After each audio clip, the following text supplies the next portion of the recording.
السلام علیکم friends, welcome to my channel novel and true stories. Episode کی video کو سٹارٹ کرنے سے پہلے میری آپ لوگوں سے ایک چھوٹی سی ریکویسٹ ہے۔ جو لوگ میرے چینل پہ نیو ہیں یا جنہوں نے ابھی تک سبسکرائب نہیں کیا، آپ کائنڈلی میرے چینل کو سبسکرائب کر دیں تاکہ ہر نئے آنے والی ویڈیو کا نوٹیفیکیشن آپ لوگوں کو ملتا رہے۔ اس چینل پہ آپ کو بہت ہی امیزنگ سٹوریز، ٹرو اسٹوریز اور ناولز سننے کو ملیں گے، تو پلیز اس کو سبسکرائب کر دیں۔ یہ آپ کی اپریسیشن ہے جو کہ مجھے ملے گی اور میری حوصلہ افزائی ہوگی۔ اور اس کے علاوہ اگر آپ کسی اور ٹاپک پہ ویڈیو چاہتے ہیں یا کسی ٹاپک پہ آپ کو انفارمیشن چاہیے، اس کے علاوہ کسی ناول کے پہ آپ کو ویڈیوز چاہیے، ان کے ایپیسوڈز چاہیے، تو آپ کمنٹ سیکشن میں بتا سکتے ہیں۔ اس کے علاوہ اگر آپ کو لگتا ہے کہ میری ویڈیوز میں کوئی کمی ہے یا مجھے اس چیز کو چینج کرنا چاہیے، تو وہ بھی آپ بتا سکتے ہیں، اپنے رائے کا اظہار کر سکتے ہیں۔ میں اس پہ عمل کرنے کی پوری کوشش کروں گی۔ تو چلیں آج کے ناول کی ایپیسوڈ کو سٹارٹ کرتے ہیں۔ ایپیسوڈ نمبر 8 ہے ناول ٹاکسک لور، جو کہ امیر حمزہ نے لکھا ہے۔ تم مجھے اب یہ بتاؤ گی کہ تم وہاں اکیلی کیوں گئی تھی، اور تمہیں کچھ ہو جاتا تو؟ اس کے لہجے میں غصہ بھی تھا، ناراضی بھی اور فکر بھی۔ عائشہ کی نظریں خود ہی جھک گئیں۔ یہ اس نے سچ میں غلط کیا تھا۔ اگر آج اسے کچھ ہو جاتا تو؟ میں اس وقت ڈر گئی تھی، مجھے لگا کہ میں اپنی دوست کو کھو دوں گی۔ وہ معصومیت میں نظریں جھکا کر بولی، اور اگر آج میں وقت پہ نہ پہنچتا تو میں تمہیں کھو دیتا۔ تمہیں علم ہی نہیں ہے کہ تم آج اپنا نہیں میرا کتنا بڑا نقصان کرنے گئی تھی۔ وہ اسے گہری نظروں سے دیکھتے ہوئے بول رہا تھا۔ عائشہ کے دل ان نیلی آنکھوں کے سمندر میں غوطے کھاتا ہوا دور نکلنے لگا۔ آئندہ کبھی ایسی بے وقوفی مت کرنا، مجھے بتایا کرو، شہیر ملک تمہارا ہر مسئلہ حل کر دے گا۔ عائشہ مزید ان آنکھوں میں نہ دیکھ سکی، اس نے نظریں جھکا لی۔ وہ اس محبت بھرے لہجے کو بھی نہیں سننا چاہتی تھی، وہ اپنے دل کو باغی نہیں ہونے دینا چاہتی تھی۔ شہیر نے اس کے جواب کا انتظار کیے بغیر اپنا موبائل نکالا اور دستگیر کو کہہ دیا کہ وہ نایاب کو محفوظ جگہ پہ پہنچا دے اور تنظیم کو پولیس کے حوالے کر دے۔ شہیر نے نایاب کا علاج کروانے کی ٹھان لی تھی۔ کچھ دیر میں دستگیر سارے کام نپٹا کر آیا تو اس کے ہاتھ میں عائشہ کا ٹوٹا ہوا موبائل تھا۔ اس نے وہ شہیر کے سامنے رکھا۔ یہ تو ٹوٹ گیا ہے۔ شہیر نے موبائل اٹھایا اور الٹ پلٹ کر دیکھ کر کہا۔ عائشہ کے دل کسی نے مسل دیا، اس کا موبائل بھی ٹوٹ گیا۔ جان جائے پر موبائل کو کچھ نہ ہوتا۔ عائشہ کہتی تھی کہ اللہ موبائل کا دکھ تو کسی کو نہ دکھائے، اور آج یہ دکھ اسے خود ہی دیکھنا پڑ رہا تھا۔ اسے سانس لینے میں مشکل سی ہونے لگی، پر اپنے غم پہ قابو پا کر اس نے فراغ دل سے کہا، کوئی بات نہیں، میں نیا لے لوں گی۔ شہید نے اس کی بات نظر انداز کر دی، جیسے سنی ہی نہ ہو۔ وہ اپنے کام میں مصروف تھا۔ عائشہ کو شہید کی یہ حرکت زہر لگنے لگی تھی جب وہ بات کو اہمیت نہیں دیتا تھا۔ وہ کھا جانے والی نظروں سے شہید کو دیکھ رہی تھی جو اپنے موبائل کی سم کارڈ نکال رہا تھا۔ اس نے اپنا موبائل عائشہ کے سامنے کیا۔ تم یہ رکھ لو۔ عائشہ نے لم بھینچ کر مصنوعی گندی سی مسکان کے ساتھ سر نہ میں ہلایا۔ میں نیا لوں گی، آپ کا بہت شکریہ، میں اتنی مہنگی چیزیں کسی سے نہیں لیتی، مجھے اب گھر جانا ہے، اس نے دستگیر کو دیکھ کر کہا۔ دستگیر نے شہیر کو دیکھا جس کے چہرہ انکار کے بعد سپاٹ ہو گیا تھا۔ وہ بھی کھڑا ہو گیا۔ تم انہیں لے جاؤ اور نیا موبائل لے دینا، اگر یہ وہ بھی نہ لیں تو اسے واپس یہاں لے آنا، یہ پھر ادھر ہی رہیں گی۔ ویسے بھی یہ گھر اصل بات بتائے بغیر نکلی ہیں، گم ہو بھی گئی تو کسی کو فرق نہیں پڑے گا۔ عائشہ نے گردن گھما کر اسے غصے سے دیکھا۔ آپ کے ساتھ مسئلہ کیا ہے؟ میں نے کہہ دیا نا کہ میں نہیں لوں گی آپ سے کچھ بھی، تو پھر کیوں زبردستی کر رہے ہیں؟ شہید نے اسے کچھ لختے دیکھا، پھر اس کی طرف بڑھا۔ ہر قدم پہ عائشہ کے دل کی دھڑکنیں بڑھنے لگی تھی۔ وہ مقابل آ کر کھڑا ہوا تو عائشہ کی نظریں خود ہی جھک گئیں۔ تم میرے ضبط کا امتحان لیتی ہو، تم وہ واحد ہو جس سے میں اتنی محبت کرتا ہوں، جس کے لیے میں کسی بھی حد تک جا سکتا ہوں، اور تمہیں میری زبردستی لگتی ہے محبت؟ اس کے لہجے میں ملال کی رمق تھی۔ عائشہ نے چونک کر اسے دیکھا۔ اس کی آنکھوں میں تب تک سرد مہری سر اٹھا چکی تھی۔ اگر تمہیں یہ سب زبردستی لگتی ہے تو ٹھیک ہے، اسے زبردستی ہی سمجھو، مجھے فرق نہیں پڑتا، میں بار بار کا انکار برداشت نہیں کروں گا، اس نے کہہ کر اپنا چہرہ دستگیر کی طرف کیا۔ انہیں خیال سے چھوڑ کر آنا، شہیر کہہ کر دوبارہ صوفے پہ بیٹھ گیا تھا۔ عائشہ کو لگا جیسے اس نے شہیر کو ناراض کر دیا، پر وہ خاموشی سے قدم اٹھا کر اس بنگلے سے نکلنے لگی، جہاں سے نکلتے ہوئے اب اسے اپنے اندر ایک خالی پن محسوس ہو رہا تھا۔ اسے لگا جیسے وہ یہاں کچھ بھول کر جا رہی ہے۔ وہ پل کو رکی بھی، سوچا بھی کہ کیا چیز ہے جو وہ یہاں بھول کر جا رہی ہے، پر جب اسے کچھ یاد نہ آیا تو وہ بنگلے سے نکل گئی۔ پیچھے شہیر ملک عائشہ کے ٹوٹے موبائل کو اپنے سینے پہ رکھ کر آنکھیں موند چکا تھا، پر کچھ دیر بعد لاؤنج میں رکھا ریسیور بجا تو اس نے آنکھیں کھول کر ملازم کو دیکھا، جو ریسیور اٹھا کر اب کان سے لگا چکا تھا۔ پھر اس نے سر ہلا کر شہیر کی طرف فون بڑھایا۔ سر، میڈم زویا ہیں۔ شہیر کی آنکھوں میں حیرت در آئی۔ پھر اسے یاد آیا کہ اس نے اپنا موبائل کی سمیں نکالی ہوئی ہیں، اس لیے زویا نے لینڈ لائن پہ کال کی ہے۔ ضرور وہ پریشان ہو گئی ہوگی۔ شہیر نے تیزی سے ریسیور لیا اور بولا، میں ٹھیک ہوں۔ دوسری جانب گہرا سانس لیا گیا، جیسے کندھوں سے بہت سا وزن اتر گیا ہو۔ اب میں بھی ٹھیک ہوں۔ شہیر اس کی بات پہ بے ساختہ مسکرا دی۔ یہ تھی زویا، شہیر کی خالہ زاد کزن، جو شہیر کو کہا کرتی تھی کہ محفل میں سب سے اداس ٹوٹا ہوا دل ہوتا۔ عائشہ اپنے گھر سے کچھ فاصلے پہ ہی اتر گئی تھی۔ اس کے ہاتھ میں موبائل تھا جس میں اس کی سمیں دستگیر نے ڈال دی تھی۔ عائشہ نے سوچ لیا تھا کہ وہ شہیر ملک کا یہ موبائل والا احسان تو ضرور اتارے گی۔ اسے اچھا نہیں لگا تھا یوں اس نے موبائل لینا۔ اگر وہ دھمکی نہ دیتا تو عائشہ کبھی نہ لیتی۔ وہ گاڑی سے اتر کر اپنے گھر کی جانب بڑھ رہی تھی۔ دستگیر وہاں جب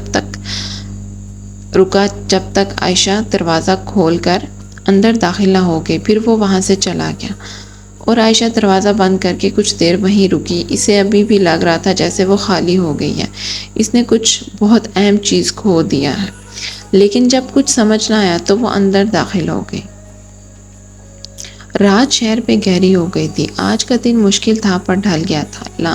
لاؤنج میں اضطراب ہی اضطراب بکھرا تھا۔ سفید روشنی سے جگمگ کرتے لاؤنج میں ابو کچھ پریشان سے صوفے پہ بیٹھے تھے۔ سفیان کھڑا تھا، اس کے ہاتھ میں گاڑی کی چابی تھی اور قدم باہر کی طرف بڑھنے کو تیار تھے۔ امی سے کہہ رہی تھی، بیٹا تم جاؤ، پتہ نہیں کہاں رہ گئی ہے، اتنی رات ہو گئی ہے، موبائل بھی بن جا رہا ہے۔ سفیان نے ماں کا چہرہ دیکھا جس پہ بے حد فکری تھی۔ امی میں ابھی جاتا ہوں، آپ پریشان نہ ہوں۔ وہ کہہ کر جانے ہی لگا تھا کہ داخلی دروازے سے عائشہ دھیرے دھیرے قدم اٹھاتی اندر داخل ہوئی۔ سفیان کے قدم وہیں رک گئے۔ اس نے کہا، امی باجی آ گئی۔ امی اور ابو نے چونک کر دیکھا تو عائشہ سامنے کھڑی تھی۔ وہ دونوں فوراً اس کی طرف بڑھے۔ کہاں رہ گئی تھی تم؟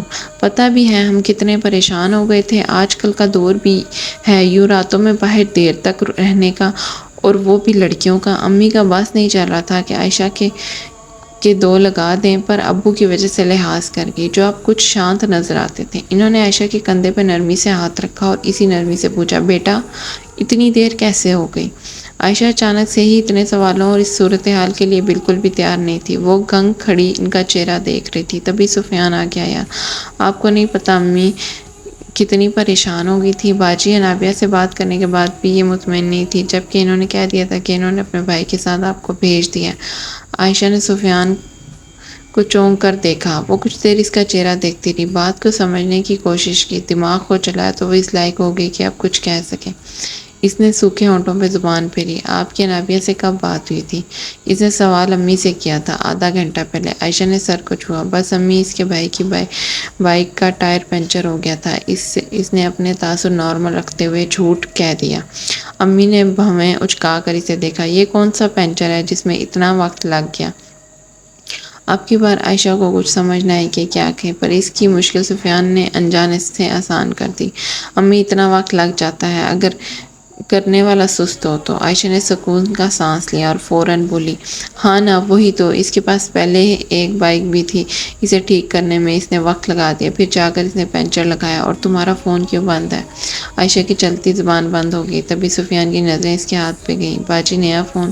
وہ چہکا اور دیکھتے ہی دیکھتے اس نے عائشہ کے ہاتھ سے موبائل اچکا لیا۔ اس کی نظروں میں استجاب تھا۔ اتنا مہنگا کس نے دیا؟ اس نے یہ سوال ویسے ہی کیا تھا، وہ تو موبائل دیکھنے میں مگن تھا، اسے پتہ ہی نہیں تھا کہ اس نے کیا سوال کیا ہے۔ امی نے اس کے سوال پہ اس کی کمر میں ایک لگایا۔ ابو نے بھی اسے ناپسندیدگی سے دیکھا۔ تمہارے باپ نے دیا ہے، جاؤ تم بھی لے لو جا کر۔ امی تپ چکی تھی۔ اب کی بار ابو کی نظریں امی پہ تھیں۔ انہیں اس کی طرح کی زبان گھر میں امی کا بولنا پسند نہیں تھا۔ انہوں نے خود پہ ضبط کرتے ہوئے شریفانہ انداز سے کہا، ایسے بات نہیں کرتے۔ انہوں نے امی کی سہولت سے اپنی ناراضگی کا احساس کروا دیا تھا۔ امی چپ سی ہو گئی۔ سفیان اپنی کمر مسل رہا تھا۔ عائشہ نے اس کے ہاتھ سے موبائل چھینا۔ مجھے نافیہ نے دیا ہے۔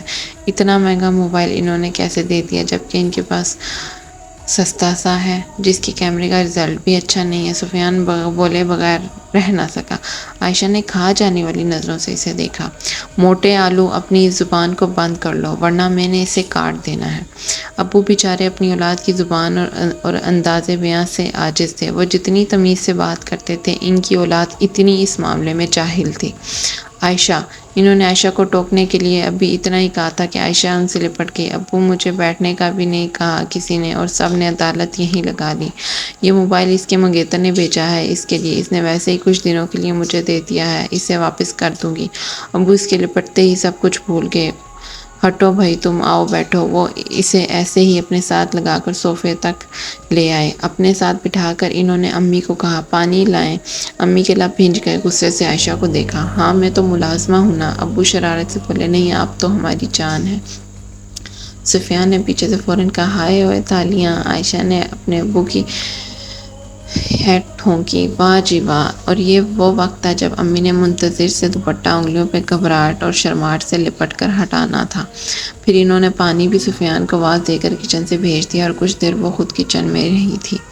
گھر کا ماحول بہتر ہو گیا تھا۔ عائشہ نے شکر ادا کیا کہ سب کچھ ٹھیک ہو گیا اور انابیہ نے بھی بات سنبھال لی۔ اگر وہ جھوٹ نہ بولتی تو آج وہ اتنے سکون سے نہ بیٹھی ہوتی۔ وہ کچھ دیر لاؤنج میں بیٹھی جان مار کر کھانا کھایا، پھر تیزی سے کمرے میں آ گئی۔ کمرے کا دروازہ بند کیا اور موبائل کو آن کر کے بیڈ پر بیٹھ گئی۔ اسے اب انابیہ سے بات کرنی تھی۔ پھر ایک سوال کا جواب اس نے شہیر سے بھی لینا تھا جو اسے ابھی یاد آیا۔ ارمان ملک کے بنگلے کی روشنیاں جلی تھیں۔ اندھیرا عمارت سے دور کھڑا اسے دیکھ رہا تھا۔ لان میں لگے پھول خاموش تھے۔ گھاس اس وقت اس سنسنی کو محسوس کرتا آسمان پہ بکھرے ان جگر جگر کرتے تاروں کو دیکھ رہا تھا۔ چاند بھی انہی کے درمیان کھڑا چمک رہا تھا۔ تبھی ان سب کی توجہ بڑے لوہے کے گیٹ کی جانب مبذول ہوئی جس کے باہر ہارن ہوا تھا۔ چوکیدار نے سرعت سے دروازہ کھولا اور سامنے سے ہٹ گیا۔ ارمان کی گاڑی روش پہ چلنے لگی۔ جب وہ پورچ میں رکی تو ارمان گاڑی سے نکلا۔ اس کے ہاتھ میں ایک سفید پلاسٹک کا گملہ تھا جس میں سبز گہری چھوٹی پتیوں والا ننھا پودا لگا تھا۔ ملازم نے آگے بڑھ کر وہ لینا چاہا پر اس نے ہاتھ کے اشارے سے منع کر دیا اور آگے بڑھ گیا۔ اندر لاؤنج کا ماحول ہمیشہ جیسا پراسرار تھا۔ زرد روشنیاں نیم تاریکی کیے ہوئے تھیں۔ خاموشی کا راج ہر سو تھا۔ وہ سیدھا چلتا ماں کے کمرے کے باہر رک گیا۔ اس نے آہستہ سے دستک دی، پھر دروازہ کھولتے وہ اندر داخل ہو گیا۔ آ گئے تم؟ وہ ڈریسنگ کے سامنے کھڑے اپنے بال سنوار رہی تھی۔ کندھوں تک کے بال ڈائی تھے جن میں عمر گزر جانے کی سفیدی نہ دکھائی دیتی تھی۔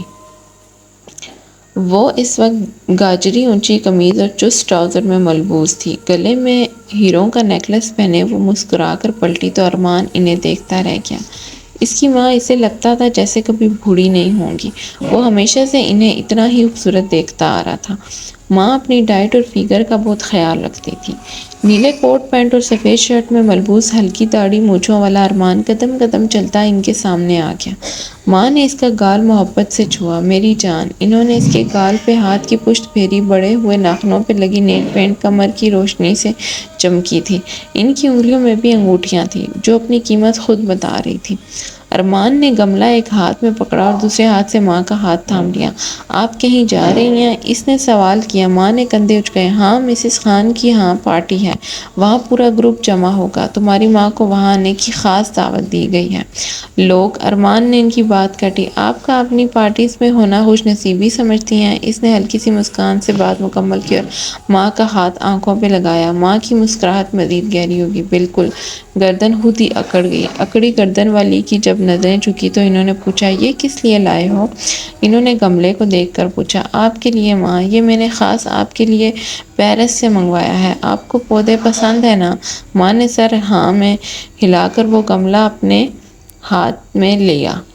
اسے تنقیدی نظروں سے دیکھا۔ بہت خوبصورت ہے، میں اسے وہ اعتماد سے اونچی ہیل سے چلتی ہوئی سائڈ ٹیبل کے پاس آ گئی، گملے کو وہاں جھک کر رکھا اور پلٹی۔ اپنے سرہانے رکھوں گی اور اس کا خوب سارا دھیان رکھوں گی۔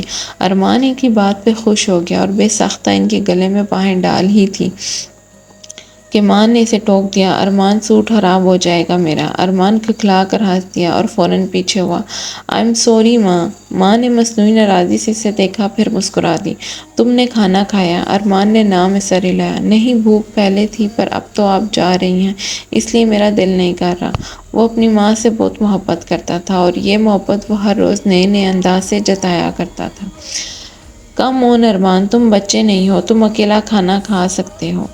تم نے اپنی عمر کا ایک بڑا حصہ بورڈنگ میں گزارا ہے۔ ارمان نے مسکرا کر لب کھینچ لیا۔ جی ماں، آپ ٹھیک کہہ رہی ہیں۔ وہ اپنی ماں سے بحث نہیں کرتا تھا۔ میں بس جا رہی ہوں، جی اپنے کمرے میں ہے، وہ کہہ رہی تھی کہ اس نے تم سے کچھ بات کرنی ہے۔ ماں عجلت میں اسے بتاتی ہوئی اپنا پرس اور موبائل اٹھانے لگی۔ ارمان کے چہرے پہ زمانوں کی تھکان آ گئی۔ وہ جانتا تھا جیا نے کیا بات کرنی ہے، شاید ماں بھی جانتی تھی پر وہ ظاہر نہیں کر رہی تھی۔ ماں ایسی ہی تھی، جب ان کی اولاد ان کے خلاف جاتی تو وہ خاموش ہو جاتی تھی، انہیں ان کے فیصلوں میں آزاد کر دیا کرتی تھی کیونکہ ان کے پاس بہت سے مسئلے پہلے ہی تھے۔ ارمان نے سر ہلایا اور کمرے سے نکل گیا۔ ماں بھی اس کے پیچھے ہی کمرے سے نکلی اور داخلی دروازے کی جانب بڑھ گئی۔ ارمان جیا کے کمرے کا رخ کر چکا تھا۔ وہ نابیہ سے فون پہ بات کر رہی تھی، کھلی کھڑکی سے جھانکتی رات خاموشی سے سب سن رہی تھی۔ کمرے میں وہاں سے ہوا داخل ہو رہی تھی، سفید روشنی سے کمرہ روشن تھا۔ عائشہ بیڈ پہ پاؤں اوپر کیے بیٹھی تھی۔ تمہیں نہیں پتا میں آج کتنے بڑے مسئلے میں پھنس گئی تھی۔ اسے ابھی بھی اپنے ماتھے پہ پسٹل رکھا ہوا محسوس ہو رہا تھا، یوں لگتا تھا جیسے وہ سب ابھی ختم نہیں ہوا۔ دوسری جانب سے نابیہ بولی، پر بتاؤ تو صحیح ہوا کیا ہے؟ میں تو خود بہت پریشان ہو گئی تھی جب آنٹی نے مجھے کال کی اور تمہارا پوچھا۔ ایک پل کے لیے میں تو خود دنگ رہ گئی کہ اب کیا جواب دوں، پھر سوچ سمجھ کر کہہ دیا کہ تم میرے گھر سے نکل چکی ہو، پر تم گئی کہاں تھی؟ انابیہ خود متفکر تھی۔ عائشہ نے جرجری لی، موت کے منہ میں۔ انابیہ کی بے چینی مزید بڑھ گئی۔ تم ٹھیک سے بتاؤ گی کہ ہوا کیا ہے آج؟ میں تو سمجھی تم… اس نے اپنی بات ادھوری چھوڑ دی۔ عائشہ کی بھویں سکڑی۔ تم کیا سمجھی، پہلے یہ بتاؤ۔ انابیہ کے لہجے میں شرارت نے سر اٹھایا۔ مجھے لگا کہ تم کسی کے ساتھ ڈیٹ پہ چلی گئی ہو۔ ایسا میں نہیں کہہ رہی، تمہاری آج کی تیاری بتا رہی تھی۔ تم آج یونہی بہت تیار ہو کر آئی تھی۔ عائشہ کے لب بھیج گئے۔ وہ اس کی وجہ سے اتنی بڑی مشکل میں پھنس گئی تھی اور یہ اسے ڈیٹ پہ بھیجے بیٹھی ہے۔ لعنت ہو تم پہ، منحوس عورت، تمہیں بکواس کے علاوہ کچھ بھی نہیں آتا۔ تم کل آنا میری طرف، میں تمہیں بتاؤں گی کہ جس ڈیٹ پہ میں گئی تھی وہاں کی بکنگ تمہاری تھی، بس پھنس میں گئی تھی۔ عائشہ نے کہہ کر کال کاٹ دی۔ انابیہ دوسری جانب ہیلو ہیلو کرتی رہ گئی تھی، پر اسے اب شہیر سے بات کرنی تھی، لیکن ہمت نہیں ہو رہی تھی اسے کال کرنے کی۔ بہت دیر اسی ادھیڑ پن میں گزر گئی، پھر اس نے حوصلہ کر کے شہیر کا نمبر ملایا جو اسے ازبر ہو چکا تھا کیونکہ پچھلے کچھ دنوں سے کالز اسی نمبر سے آئی تھی اور نہ چاہتے ہوئے بھی عائشہ نے اس کا نمبر سیو کر لیا تھا۔ ٹاکسک۔ اس نے اس کے نمبر پہ ٹچ کیا تو کال جانے لگی۔ دوسری بیل پہ ہی کال اٹھا لی گئی۔ ٹھیک ہو تم؟ وہ چھوٹتے ہی بولا۔ عائشہ کا دل سا ڈوب کے ابھرا۔ اتنی فکر، وہ کچھ دیر کچھ نہ بول سکی۔ شہیر کا اس طرح سے بولنا عائشہ کو مزید بے بس کر دیتا تھا۔ اسے یوں لگتا تھا جیسے وہ کہیں بہت قریب کھڑا ہو کر بولا ہے۔ جی میں ٹھیک ہوں، میں نے آپ سے بات کرنی تھی۔ عائشہ نے خود پہ قابو کرتے ہوئے جواب دیا تو دوسری جانب موجود شخص کے چہرے پہ حیرانی در آئی۔ تم نے مجھ سے بات کرنی ہے؟ اسے یقین نہ آیا۔ ہاں جی، تو کرو نا، میں تمہیں سننا چاہتا ہوں۔ وہ محبتوں سے لٹے لہجے سے کھویا ہوا۔ عائشہ کو نہ جانے کیوں اس کا اس طرح سے کہنا اچھا لگا۔ وہ میں نے پوچھنا تھا کہ آپ کو کیسے پتہ لگا کہ میں نایاب کے گھر ہوں؟ اس کے لہجے میں تجسس تھا۔ شہیر اس کے بھول پنے سے مسکرا کر بولا، میری آنکھیں ہمیشہ تم کو دیکھ رہی ہوتی ہیں۔ عائشہ کو حیرت ہوئی۔ کیسے؟ اس نے اسی کا سوال دہرایا، پھر بولا، وہ ایسے کہ میرا ایک گارڈ ہر وقت تمہارے ساتھ سائے کی طرح رہتا ہے۔ عائشہ کو اپنے کانوں پہ یقین نہ آیا۔ ہر وقت؟ اس نے اجنبی سے پوچھا۔ جی ہر وقت۔ پر کیوں؟ تاکہ میرا بیوقوف سا ٹیڈی بیئر کسی مشکل میں نہ پڑے، وہ شریر لہجے سے بولا۔ عائشہ کی ایک ہارٹ بیٹ مس ہو گئی۔ ٹیڈی بیئر، اس نے زیر لب یہ الفاظ دہرائے۔ تبھی اس سے شہیر کی بات یاد آئی۔ یکدم میں تمہیں ایسے ہی حق کروں گا بالکل اس ٹیڈی بیئر کی طرح۔ عائشہ کا چہرہ پھر سے سرخ ہو گیا۔ پر یہ تو غلط ہے، آپ میرا پیچھا کیوں کرتے ہیں؟ اسے کچھ سمجھ نہ آیا تو یہی کہہ دیا، کیونکہ تم میری دیوانگی بن گئی ہو اور میں تمہیں بس اب اپنے بہت قریب کرنا چاہتا ہوں، بالکل اپنے دل کے پاس۔ میں تمہیں اپنے سینے سے لگا کر رکھنا چاہتا ہوں، بالکل وہاں جہاں تمہارا نام لکھا ہوا ہے۔ وہ اپنی بات مکمل کر کے خاموش ہو گیا تھا۔ عائشہ اس کی بات پہ ٹھہر سی گئی، اندر ہی اندر جیسے کچھ تھا جو گدگدانے لگا تھا۔ شہیر کی باتیں، محبت، دیوانگی، عائشہ کے دل نے فریاد کی شہیر ہمیشہ ایسے ہی بولتا رہے اور وہ بس اسے سنتی رہے۔ دل بے اختیار سا ہو گیا تھا۔ اس نے اسی باغی ہوتے دل پہ ہاتھ رکھا، اسے سنبھالا اور بولی، چلیں ٹھیک ہے، میں بس یہی پوچھنا چاہ رہی تھی اور میں آپ کا موبائل واپس کر دوں گی۔ میرے گھر والوں نے مجھ سے بہت سوال کیے ہیں، آپ میرا موبائل ہی مجھے واپس کر دیں، میں اسے ٹھیک کروا لوں گی۔ شہیر نے کچھ کہنے کے لیے لب واگ کیے کہ وہ تیزی سے بول گئی، اور پلیز منع مت کیجیے گا، میں بہت مشکل میں پھنس جاؤں گی یہ موبائل رکھ کر۔ اس کے لہجے میں التجا تھی۔ شہیر اسے انکار نہ کر سکا۔ اچھا ٹھیک ہے، میں تمہیں صبح ہی تمہارا موبائل ٹھیک کروا کر بھیج دوں گا، اور اب تم اس بات پہ ضد نہیں کرو گی، سمجھی؟ عائشہ کی آنکھوں کے سامنے وہی منظر آیا جب وہ سنجیدگی سے اس کے سامنے گاڑی کے باہر کھڑا ہو کر ایسے ہی استادوں والے انداز میں بولا تھا، جی سمجھ گئی۔ عائشہ نے اچھے شاگرد کی طرح بات فوراً مان لی، پر دل میں اس نے ایک فیصلہ کیا تھا جو میں آپ کو بعد میں بتاؤں گا، کیونکہ میرا ابھی موڈ نہیں ہے۔ میں اس بات کو سسپینس میں رکھنا چاہتا ہوں تاکہ آپ لوگ اگلی قسط پڑھنے کے لیے بےتاب رہیں۔ شہیر کو اچھا لگا کہ وہ شہیر کی بات فوراً مان گئی، اور یوں اس کے لہجے کی محبت آسمانوں کو چھونے لگی۔ اب تم سو جاؤ جان، تھک گئی ہوگی تم، اور کل یونیورسٹی مت جانا، آرام کرنا۔ کوئی بھی مسئلہ ہوا کرے مجھے بتایا کرو، شہیر ملک تمہارے سارے مسئلے حل کر سکتا ہے۔ اس نے بعد میں توقف دیا، پھر کہا، اب سو جاؤ میری ٹیڈی بیئر۔ عائشہ کسی خلا میں رک گئی۔ اسے لگا جیسے اس کے سر پہ آسمان تو ہے پر پیروں تلے زمین نہیں ہے۔ وہ ہواؤں میں اڑنے لگی تھی، اسے اپنے گرد تارے چمکتے نظر آنے لگے۔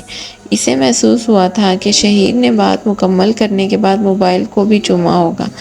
عائشہ کو پھر کچھ پتہ نہ چلا کہ شہیر نے اور کیا کہا، کب کال کاٹی، وہ کب سونے کے لیے لیٹی، اور کب وہ شہیر کے خوابوں میں دکھنے لگی، اسے پتہ ہی نہ چلا۔ یہ محبت بھرے لہجے ہی ہوتے ہیں جو انسان پہ محبت کا زہر پھونک کر اسے بیکار کر دیتے ہیں۔ یہ جادو دماغ کو سن کر کے دل کو پورے جسم پہ کنٹرول دے دیتا ہے، اور پھر انسان کٹ پتلی بن کر رہ جاتا ہے۔ عائشہ شہیر کے خواب دیکھنے لگی تھی، اور اب شہیر ہی اس کے خواب توڑتا چلا جائے گا۔ رات ارمان ملک کے بنگلے پہ ویسے ہی ٹھہری تھی۔ جیا کے کمرے کی کھڑکیوں سے زرد جلتے قندیل نما لیمپس کی روشنی باہر آسمانوں سے جا مل رہی تھی۔ چاند اسی کھڑکی سے اندر جھانک کر ارمان اور جیا کی باتیں سن رہا تھا۔ میرا بچہ اندھیرے کر کے کیوں بیٹھا ہے؟ وہ جیسے ہی کمرے میں داخل ہوا تو اس نے دیوار پہ لگے بورڈ پہ ہاتھ مارا اور کمرہ روشن ہوتا چلا گیا۔ نیم اندھیروں کی آدھی آنکھوں والی لڑکی نے آنکھیں میچ لیں۔ وہ ہلکے پیلے رنگ کے سلیو لیس ٹاپ اور کالی چست جینس میں ملبوس تھی۔ لمبے بال اس کی کمر پہ بکھرے تھے، چہرے پہ ہلکا سا میک اپ اور اداسی تھی۔ اس نے ایک لمحے کو آنکھیں میچے رکھی۔ ارمان تب تک اس کے قریب آ کر بیٹھ چکا تھا۔ جیا نے آہستہ سے آنکھیں کھولی۔ آ گئے آپ؟ اس نے مسکرانے کی کوشش کی جس میں وہ بری طرح ناکام ہو گئی تھی۔ محبت نہ ملنے کے دکھ سنگ ہنسنا بھی مشکل ہوتا تھا۔ جی میری جان، ابھی یاد آیا تھا۔ اس نے ایک پاؤں بیڈ پہ رکھا اور اپنا چہرہ جیا کی جانب کر کے بولا تھا، میں نے آپ سے بات کرنی تھی۔ وہ بولی تو لہجے میں ڈر سا تھا کہ نہ جانے اس کے بھائی نے شہیر سے بات کی بھی ہے یا نہیں، اور اگر کی ہے تو اس نے آگے سے کیا جواب دیا۔ میرے بیٹے نے کھانا کھایا؟ وہ اس موضوع پہ بات نہیں کرنا چاہتا تھا۔ جیا نے ارمان کا چہرہ باغور دیکھا۔ وہ جیا سے نظریں نہیں ملا رہا تھا۔ جیا کے لب بھینچ گئے۔ اس کی آنکھوں میں نمی نے سر اٹھایا۔ آپ دیکھنا، ایک دن میں اس کی فریاد لیے مر جاؤں گی اور آپ کچھ بھی نہیں کر سکیں گے۔ آپ سب جھوٹ بولتے ہیں، وہ رندے گلے سے چیخ کر بولی تھی۔ ارمان نے اسے تحمل سے دیکھا۔ وہ کچھ بھی کہتا کہ جیا نے سائڈ ٹیبل پہ رکھے کانچ کے جگ کو اٹھایا اور دیوار میں دے مارا۔ مجھے آپ سے بات نہیں کرنی، وہ اونچی آواز میں کہہ کر بیڈ سے اٹھنے لگی۔ جیا، ارمان نے اس کا ہاتھ پکڑا۔ جیا نے سرخ پڑتی بھیگی نگاہوں سے اسے دیکھا۔ وہ اپنے ہاتھ چھڑانے کی جسارت کر رہی تھی پر ارمان کی گرفت مضبوط تھی۔ میری بات تو سنو میری جان۔ وہ اسے دوبارہ بٹھانے کی کوشش کرنے لگا۔ مجھے آپ کی کوئی بات نہیں سننی، وہ اس انداز میں بولی تھی۔ ارمان اس کی کلائی تھامے ہی کھڑا ہوا۔ میں نے کہا نا میں شہیر سے ضرور بات کروں گا، پر کب؟ وہ جھنجھلا کر بولی تھی۔ آنکھوں سے آنسو ٹوٹ کر گال پہ لڑکھنے لگے تھے۔ ارمان نے اس کی کلائی چھوڑی اور اس کے آنسو پونچھے۔ کل میں ضرور اس کے دفتر جا کر اس سے بات کروں گا۔ جیا کو اس کی بات پہ یقین نہ آیا۔ وہ ویسی ہی بے اعتمادی سے اسے دیکھتی رہی۔ تمہاری قسم، ارمان نے اس کا اعتماد حاصل کرنے کے لیے اس کی قسم کھائی تھی۔ جیا کے اعصاب ڈھیلے پڑنے لگے۔ وہ کسی ریت کے پہاڑ کی طرح بکھرنے لگی تھی۔ ارمان نے اسے اپنے سینے سے لگایا۔ بھائی میں شہیر کے بغیر نہیں رہ سکتی، وہ ارمان کے گرد مضبوطی سے باہیں حائل کر کے بولی تھی۔ میں شہیر سے کل لازمی بات کروں گا، اس نے ایک بار دوبارہ جیا کے بال سہلاتے ہوئے کہا۔ کھڑکی سے جھانکتا چاند اور فرش پہ بکھرا کانچ دونوں خاموشی سے انہیں دیکھ رہے تھے۔ رات قطرہ قطرہ ڈھل رہی تھی۔ سورج بادلوں میں چھپا تھا۔ سردی ہر سو پھیلی تھی۔ امریکہ کا موسم رات سے ہی خراب تھا۔ وہ لانگ کوٹ پہن کر دروازے کو لاک کرتی لکڑی کے سرمئی زینے اتر رہی تھی۔ اس کے کالے سیدھے بال کمر پہ بکھرے تھے۔ تیکھے نقوش اور گوری گلابی رنگت والی لڑکی کی آنکھیں بڑی اور گہری کالی چمکتی ہوئی تھی۔ گلابی لبوں پہ ہلکی مسکان تھی۔ کالے لانگ کوٹ کی جیبوں میں ہاتھ ڈال کر وہ اپنی گاڑی میں آ کر بیٹھ گئی۔ گاڑی کو سٹارٹ کر کے اس نے سڑک پہ ڈالا اور رات شہیر سے ہونے والی بات کو سوچنے لگی۔ جب اس نے اسے کال کر کے خیریت کا پوچھا، تمہارا موبائل کیوں بند تھا؟ زویا کے لہجے میں ناراضی تھی۔ میں مصروف تھا تھوڑا سا۔ دونوں آنکھیں میچ کر شہیر جھوٹ بول رہا تھا، جیسے کوئی چھوٹا بچہ شرارت کرنے پہ بولتا ہے۔ جھوٹ؟ دوسری جانب موجود لڑکی اس پہ یقین کم ہی کرتی تھی۔ ہاں جھوٹ، کھکلا کر ہنس کر بولا۔ غلط بات ہے یہ شہیر۔ وہ خفا ہو گئی تھی۔ اچھا بابا سوری، میں نے تمہیں ایک بات بتانی تھی۔ اس کے لہجے میں شوخی در آئی تھی۔ زویا کی بھویں اس کے اس طرح سے بولنے پہ سکڑی۔ بتاؤ جلد، وہ متجسس ہو کر بولی تھی۔ شہیر نے گہرا سانس لیا۔ مجھے عشق ہو گیا ہے۔ اور یوں 7 سمندر دور آتش دان کے سامنے بیٹھی لڑکی کا جسم اسی الاؤ میں جلنے لگا جو اس سے کچھ دور رکھا تھا۔ اس نے اپنے دل کو ایک ساتھ کے لیے بند ہوتا پایا۔ کیا؟ اس میں سوال کی ہمت نہیں تھی، اور جب اس نے جواب میں بات کی تصدیق اور شہیر کی دیوانگی سنی تو اس کی گہری آنکھیں کب بھیگ اٹھی اسے معلوم ہی نہ ہوا۔ چہرے پہ آنسو قطرہ قطرہ بکھرنے لگے تھے۔ شہیر اپنے دھن میں اسے بتا رہا تھا وہ زویا کے بہت قریب تھا۔ وہ امریکہ میں اپنی خالہ یعنی زویا کی امی کے گھر پہ ہی رہتی تھی۔ زویا کی امی ابو کچھ عرصہ پہلے ہی اس دنیا سے گئے تھے اور شہیر ان کی تنہائی دور کرنے کے لیے اس کے اتنے قریب ہو گیا کہ زویا کا دل کب اس کے ساتھ جڑ گیا زویا کو پتہ ہی نہ چلا۔ زویا نے بہت بار شہیر کو اپنے دل کا حال بتانے کا سوچا، پھر نہ جانے کیوں وہ رک گئی، اور پھر اچانک سے شہیر کے والدین کا پاکستان میں انتقال ہو گیا تو وہ شہیر پاکستان واپس آ گیا اور یہاں اگر وہ اتنا الجھ گیا کہ امریکہ کو بھول ہی گیا۔ پر زویا اسے یاد رہتی تھی کیونکہ اسے زویا کی فکر تھی۔ وہ زویا کو اکثر کہتا تھا کہ وہ بھی پاکستان آ جائے، پر وہ نہیں مانتی تھی، اور آج زویا اپنے فیصلے پہ پچھتا رہی تھی۔ اس نے بہت خاموشی سے شہیر کی ساری بات سنی اور آنسوں کے غول کو حلق سے اتار کر وہ بہت مشکل سے بولی، کب ملوا رہے ہو پھر مجھے؟ شہیر دوسری جانب سے چہکا، رشتہ تم ہی لے کر جاؤ گی ان کے گھر، تم کب آ رہی ہو پاکستان؟ زویا سے جواب نہ دیا جا رہا تھا۔ وہ بہت مشکل سے بول رہی تھی، بہت جلد آ جاؤں گی اب میں، اس نے کہہ کر 1-2 باتیں کی اور پھر کال کاٹ دی۔ اس نے جلتی آگ کو بہتی نظروں سے دیکھا۔ اسے لگ رہا تھا جیسے وہ آگ میں آج جل کر راکھ ہو جائے گی۔ زویا اس آتش دان کے قریب ہی آہستگی سے لیٹ گئی۔ اس نے خود کو آج پہلی بار اتنا تنہا محسوس کیا تھا اور اب اس نے اس تنہائی کی عادت ڈالنی تھی، اور وہ بھی مسکرا کر۔ زویا نے جو کچھ رات کو شہیر سے سنا اس کی تکلیف اسے بہت تھی، پر اس کی زندگی کا ایک اصول تھا کہ مسکان کو کبھی چہرے سے دور نہیں کرنا، ہر دکھ کو مسکرا کر جھیلنا ہے۔ زویا کی گاڑی چرچ کے سامنے رکی تھی۔ وہ گاڑی سے نکلی اور چرچ میں داخل ہو گئی۔ دونوں اطراف میں رکھے بینچ خالی تھے۔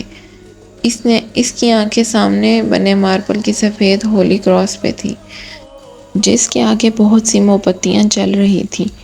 وہ بھی ان کے قریب رک کر جھکی اور موم بتیاں جلانے لگی۔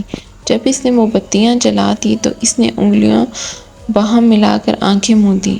میں نے کبھی آپ سے کچھ نہیں مانگا تھا، مجھے آپ سے کبھی ضد کرنے کی ضرورت ہی محسوس نہیں ہوئی تھی، کیونکہ آپ مجھے ہر چیز مانگے بغیر دے دیا کرتے تھے۔ لیکن جب میں نے آپ سے شہیر کی فریاد کی تو آپ نے اسے مجھ سے دور کر دیا۔ میں اس سے بہت محبت کرتی ہوں۔ اس کے لب مسکرا رہے تھے، پر بند آنکھوں سے نمی رخساروں پہ بہنے لگی تھی۔ لیکن اب وہ کسی اور سے محبت کرتا۔ وہ بولتے بولتے رکی، آنکھیں کھولی، آنسو صاف کیے اور اپنی تصحیح کر کے دوبارہ کھو گئی۔ محبت نہیں، عشق کرتا ہے، اور اب میں نے سوچا ہے کہ میں کبھی پاکستان نہیں جاؤں گی۔ میں ان کے درمیان میں نہیں آنا چاہتی، بلکہ میں شہیر کے قریب نہیں ہونا چاہتی، کیونکہ میں اگر شہیر کے قریب ہوئی تو میرا دل بے بس ہو جائے گا۔ میں پھر شہیر کو پانے کی کوشش کرنے لگوں گی، اور میں ایسا کر کے اپنی اور ان کی زندگی مشکل نہیں کرنا چاہتی۔ میرا درمیان سے نکل جانا ہی بہتر ہے۔ اس کی آواز پھر سے رند گئی تھی۔ اس نے گہرا سانس لے کر خود پہ قابو پایا